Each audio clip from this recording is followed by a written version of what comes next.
Hey guys, welcome back to a new video. So in this video we are looking how to save the PDF in Canva. So just open the Canva app and go to the project that you made and take it. And in this video we are looking how to convert into PDF. So yes, so this is our PDF right now. This is our project right now. So just wait for a second.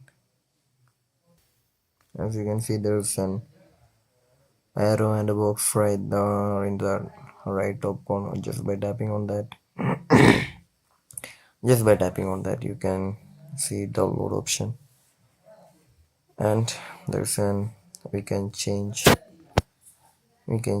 into any other form, how to pptx, mp4, jpg, png, etc.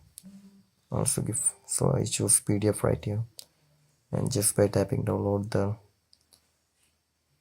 pdf will be downloaded.